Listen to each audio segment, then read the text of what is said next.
سلام بچه ها، ما امروز اومدیم با آموزشی سایت یک برنامه جدید و راحت.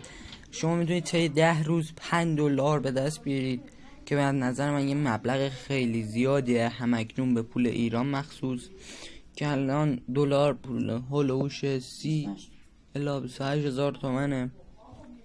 که اگه این ویدیو به کارتون اومد، اگه میخواید این ویدیو رو من بیشتر از این ویدیو بذارم، حتما لایک و کامنت بذارید. و اما بگم که این ویدیویی که من گرفتم کاملا با سند و مدرک برداشت خورده است، که یکی از همینه که فیلم آموزشی ما رو توی کانال تلگرام دیده این کار انجام داده. اما بگم من هر ویدیویی که میذاریم قبلش تحقیق میکنیم تا ببینیم این برنامه درسته یا نه. این اسمش ترسر هانتر، که ما وقتی وارد برنامه میشیم خیلی برنامه ساده و راحته.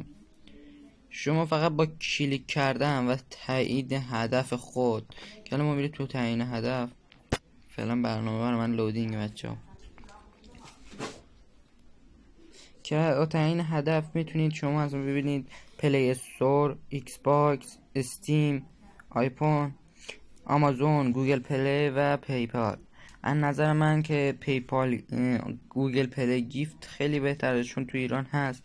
و شما تو قسمت تکس میتونید حتی روزانه چند مایل با ویدیو دیدن به دست بیارید.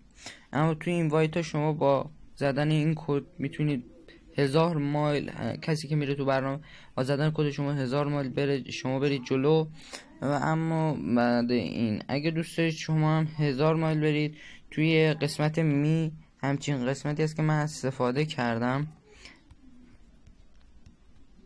توی کانال تلگرامی گذاشتم.